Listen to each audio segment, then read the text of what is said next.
Hello everyone, welcome to smart exam. 28 May 2020च्या current affairs लेक्चरमध्ये सुरुवातीला आपण क्वेश्चन ऑफ द डे पाहू. चारधाम महामार्ग विकास प्रकल्पाचा एक भाग असलेल्या चंबा बोगद्याचे अलीकडेच उद्घाटन करण्यात आले. ते उद्घाटन कोणी केले? ते उद्घाटन केले नितीन गडकरी यांनी. तर सध्याचे आपले केंद्रीय रस्ते वाहतूक आणि महामार्ग तसेच MSME मंत्री नितीन गडकरी यांनी या बोगद्याचे उद्घाटन व्हिडिओ कॉन्फरन्सिंगद्वारे केले. हा बोगदा उत्तराखंडच्या तेहरी गढवाल जिल्ह्यामध्ये आहे. या बोगद्याची निर्मिती बॉर्डर रोड ऑर्गनायझेशनद्वारे करण्यात आली. हा बोगदा ऋषिकेश धारसूर रस्त्यावर आहे, म्हणजेच नॅशनल हायवे 94 वर आहे. आता चारधाम महामार्ग विकास प्रकल्प म्हणजे काय? तर या प्रकल्पाची सुरुवात ऋषिकेशमध्ये होऊन उत्तराखंडमधील 4 पवित्र स्थानांना वेगवेगळ्या मार्गाने हा महामार्ग जोडला जाणार आहे. आता ते पवित्र स्थळे कोणती? तर त्यामध्ये पहिले स्थळ आहे बद्रीनाथ, त्यानंतर केदारनाथ, गंगोत्री आणि चौथे आहे यमुनोत्री. तर चालू घडामोडीच्या अभ्यासामध्ये हा चंबा बोगदा अत्यंत महत्त्वाचा आहे, कारण यावर अनेक वेगवेगळे प्रश्न बनतात. तर ते म्हणजे या बोगद्याची निर्मिती कोणी केली? हा बोगदा कोणत्या राज्यात आहे? कोणत्या जिल्ह्यात आहे? हा बोगदा कोणत्या रस्त्यावर आहे? हा बोगदा कोणत्या शहरांना जोडेल? तसेच चारधाम महामार्ग प्रकल्प म्हणजे काय? हे असे अनेक प्रश्न बनतील, किंवा एकाच प्रश्नामध्ये ऑप्शन वाईज एकाच मोठा प्रश्न विचारला जाईल. त्यामुळे याची संपूर्ण माहिती तुम्हाला असणे आवश्यक आहे. आता हा बोगदा बॉर्डर रोड ऑर्गनायझेशनने बनवला. तर BROची स्थापना कधी झाली? ती झाली 7 मे 1960 साली. हिचं हेडक्वार्टर आहे नवी दिल्ली येथे. महासंचालक आहेत लेफ्टनंट जनरल हरपाल सिंग. कोण? Lieutenant general Harpal Singh. हिचा मोटो आहे श्रमेन सर्वम साध्यम. कोणता? श्रमेन सर्वम साध्यम. आता ऑप्शनमध्ये पहा रमेश पोखरियाल निशंक. तर सध्याचे आपले केंद्रीय मनुष्यबळ विकास मंत्री रमेश पोखरियाल निशंक यांनी सायबर सिक्युरिटीवरील CBSE हँडबुकचे प्रकाशन केले होते. तर डॉक्टर हर्षवर्धन, तर केंद्रीय आरोग्य व कुटुंब कल्याण मंत्री डॉक्टर हर्षवर्धन यांनी राष्ट्रकुल आरोग्य मंत्र्यांच्या 32व्या बैठकीमध्ये व्हिडिओ कॉन्फरन्सिंगद्वारे भारताचे प्रतिनिधित्व केले होते. आता समोरचा प्रश्न आहे, अलीकडेच द इकाबॉग या पुस्तकाचे पहिले 2 चॅप्टर प्रकाशित करण्यात आले. या पुस्तकाचे लेखन कोणी केले आहे? तर ते लेखन केले JK रॉलिंग यांनी. तर हे पुस्तक नोव्हेंबर 2020 मध्ये अधिकृतपणे प्रकाशित केले जाणार आहे. तत्पूर्वी इकाबोग या वेबसाईटवर हे पुस्तक हप्त्याने प्रकाशित केले जात आहे. तर JK रॉलिंग या एक ब्रिटिश लेखिका आहेत. हॅरी पॉटर हे बेस्ट सेलर पुस्तक यांनीच लिहिले आहे. तसेच 2007 मध्ये त्यांनी डेथली हॅलोज हे पुस्तकही लिहिले होते. द इकाबॉग हे पुस्तक देखील मुलांसाठीच लिहिण्यात आले आहे. आता ओमिर स्कॉबी आणि कॅरोलिन ड्युरॅन्ट यांनी या दोघांनी मिळून फाइंडिंग फ्रीडम हे पुस्तक लिहिले आहे. तर हे पुस्तक प्रिन्स हॅरी मेगन मार्कल यांच्या जीवनावर आधारित आहे. तर तस्लिमा नसरीन या बांगलादेशी लेखिका आहेत. यांनी शेमलेस हे पुस्तक लिहिले होते. आता समोरचा प्रश्न पाहू, अलीकडेच कोणाला इन्व्हेंटर ऑफ द इयर पुरस्कार मिळाला आहे? तर राजीव जोशी यांना इन्व्हेंटर ऑफ द इयर हा पुरस्कार मिळाला आहे. राजीव जोशी हे इंडो अमेरिकन सायंटिस्ट आहेत. सायंटिस्ट किंवा इन्व्हेंटर म्हटलं तरी चालेल. हे IBM थॉमस वॅटसन रिसर्च सेंटरमध्ये काम करतात. तर इलेक्ट्रॉनिक्स आणि आर्टिफिशियल इंटेलिजन्स क्षेत्रातील कामासाठी त्यांना हा पुरस्कार मिळाला आहे. आता आबाद झा यांच्याबद्दल आपण कालच्या लेक्चरमध्ये डिटेलमध्ये माहिती घेतली. यांची हवामान बदलासाठी जागतिक बँकेचे प्रॅक्टिस मॅनेजर म्हणून नियुक्ती करण्यात आली आहे. तसेच TS त्रिमूर्ती यांची UN मध्ये भारतीय स्थायी प्रतिनिधी म्हणून नियुक्ती करण्यात आली होती. आता पुढे पाहू, अलीकडेच कोणाद्वारे इंडियन डिस्प्यूट रिझॉल्युशन सेंटरचे उद्घाटन करण्यात आले आहे? तर ते उद्घाटन जस्टिस AK सिकरी यांच्याद्वारे करण्यात आले आहे. तर इंडियन डिस्प्यूट रिझॉल्युशन सेंटरमध्ये पूर्णपणे पेपरलेस काम चालणार आहे.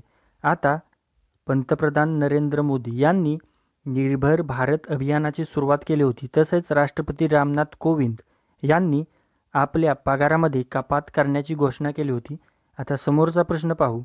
अलीकडेच कोणी ब्रीथेबल नवरक्षक PPE किट विकसित केला आहे? तर तो विकसित केला आहे आपल्या इंडियन नेव्हीने. तर या PPE किटमुळे श्वास घेण्यासाठी मदत होईल आणि या PPE किटचं कापड देखील हलकं आहे. तर याचे नाव आहे ब्रीथेबल नवरक्षक PPE किट. आता हे नेव्हीने विकसित केले. तर सध्याचे आपले चीफ ऑफ नवल स्टाफ आहेत ॲडमिरल करमवीर सिंग. कोण? ॲडमिरल करमवीर सिंग. याचबरोबर इंडियन नेव्हीने ऑपरेशन समुद्र सेतू देखील सुरू केले होते. आता इंडियन एअरफोर्स. तर आपल्या इंडियन एअरफोर्सने एक ऑपरेशन सुरू केलं होतं. ते होतं वंदे भारत मिशन. त्यानंतर आपल्या तिन्ही सेनादलांनी म्हणजे लष्कराने एक ऑपरेशन केलं होतं. ते म्हणजे ऑपरेशन संजीवनी. या ऑपरेशन संजीवनीमध्ये मालदीवला 6.2 टन औषध सामग्री पुरवण्यात आली होती. आता पुढे पाहू. अलीकडेच कोणत्या राज्याने तेथील शेतकऱ्यांना कॉन्ट्रॅक्ट फार्मिंगची परवानगी दिली आहे? तर ते राज्य आहे ओडिसा. तर ओडिसा राज्य सरकारने शेतकऱ्यांना कॉन्ट्रॅक्ट फार्मिंगची परवानगी दिली. तर मॅपमध्ये पहा ओडिसा. राजधानी आहे भुवनेश्वर. मुख्यमंत्री आहेत नवीन पटनायक. ओडिसाचे राज्यपाल कोण आहेत ते तुम्ही मला लगेच कमेंट बॉक्समध्ये सांगा. तर अलीकडेच ओडिसा उच्च न्यायालयाचे मुख्य न्यायाधीश म्हणून न्यायमूर्ती मोहम्मद रफिक यांची नियुक्ती करण्यात आली होती. हे या ठिकाणी लक्षात ठेवा. आता मध्य प्रदेश. मध्य प्रदेशने श्रमसिद्धी अभियान सुरू केलं होतं. पश्चिम बंगालने प्रवासी कामगारांसाठी एक्झिट ॲप लॉन्च केलं होतं. आता पुढचा प्रश्न पाहू. अलीकडेच कोणत्या राज्याने मायग्रंट कमिशनची स्थापना केली आहे? तर ते राज्य आहे उत्तर प्रदेश. तर या मायग्रंट कमिशनमुळे प्रवासी कामगारांच्या रोजगाराचा प्रश्न सोडविला जाणार आहे. तसेच त्यांचे इतर प्रश्न देखील सोडविले जातील. आता हे कमिशन उत्तर प्रदेशने स्थापन केले. तर मॅपमध्ये पहा उत्तर प्रदेश. राजधानी आहे लखनौ. मुख्यमंत्री आहेत योगी आदित्यनाथ आणि राज्यपाल आहेत आनंदीबेन पटेल. हे लखनौ शहर कोणत्या नदीकिनारी वसलेले आहे ते तुम्ही मला लगेच कमेंट बॉक्समध्ये सांगा. आता आंध्र प्रदेश. आंध्र प्रदेशने रिस्टार्ट पॅकेजचा पहिला हप्ता रिलीज केला होता. यानंतर केरळने कोविड रुग्णांसाठी कर्मीबोट नावाचा रोबोट विकसित केला होता. पुढे पाहू. अलीकडेच कोणत्या राज्य सरकारने सैनिकांसाठी निशुल्क बस सेवा सुरू केली आहे? तर ते राज्य आहे राजस्थान.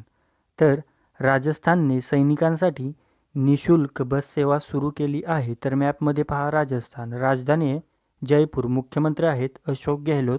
राज्यपाल आहेत कलराज मिश्र. कोण? कलराज मिश्र. तर अलीकडेच राजस्थान उच्च न्यायालयाचे मुख्य न्यायाधीश म्हणून इंद्रजित मोहंती यांची नियुक्ती करण्यात आली होती.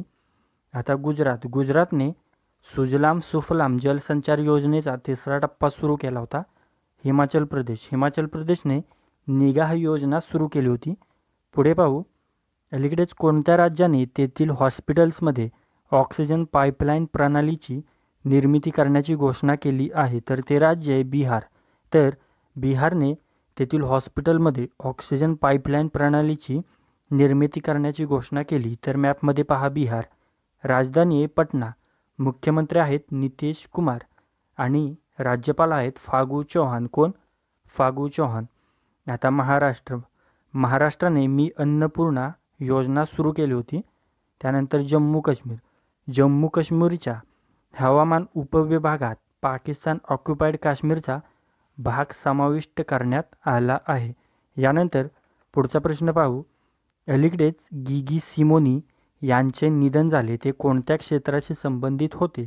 ते क्रीडा क्षेत्राशी संबंधित होते. तर गिगी सिमोनी हे फुटबॉल प्रिय होते. तसेच त्यांनी इंटर मिलानचे फुटबॉल कोच म्हणून देखील काम केले होते. आता पुढे पाहू. अलीकडेच प्रो रेसलर हाना किमुरा यांचे निधन झाले. त्या कोणत्या देशाच्या होत्या? त्या होत्या जपान. तर हाना किमुरा या जपानच्या पहिलवान होत्या. तर मॅपमध्ये पहा जपान. राजधानी आहे टोकियो. प्रधानमंत्री आहेत शिंजो अबे. करन्सी आहे येन.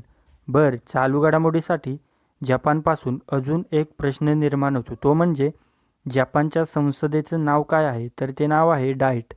आता पुढे पाहू. अलीकडेच WHO ने खेळांपासून आरोग्यामध्ये सुधारणा आणण्यासाठी कोणासोबत करार केला आहे? तर तो करार केला IOC सोबत. IOC म्हणजे इंटरनॅशनल ऑलिम्पिक कमिटी. तर वर्ल्ड हेल्थ ऑर्गनायझेशनने खेळांमधून आरोग्याची सुधारणा आणण्यासाठी इंटरनॅशनल ऑलिम्पिक कमिटीसोबत करार केला आहे. तर WHO म्हणजेच वर्ल्ड हेल्थ ऑर्गनायझेशनची स्थापना कधी झाली? तर ती झाली 7 एप्रिल 1948 साली. हिचं हेडक्वार्टर आहे जिनेवा, स्वित्झर्लंड येथे आणि हिचे प्रमुख आहेत टेड्रस अधानोम. आता IOC म्हणजे इंटरनॅशनल ऑलिम्पिक कमिटी. हिचं हेडक्वार्टर आहे लाउजेन, स्वित्झर्लंड येथे आणि हिचे प्रमुख आहेत थॉमस बेन. तर मित्रांनो, या लेक्चरमध्ये आपण 28 मे 2020ची निगडीत सर्व चालू घडामोडींचा समावेश केलेला आहे आणि महत्त्वाच्या मुद्द्यांवर डिस्कशन केलं आहे, ज्याचा तुम्हाला येणाऱ्या सर्व परीक्षांमध्ये नक्कीच फायदा होणार आहे. जर हे लेक्चर तुम्हाला आवडलं असेल तर लाईक करा, शेअर करा आणि सबस्क्राईब करा. थँक्यू.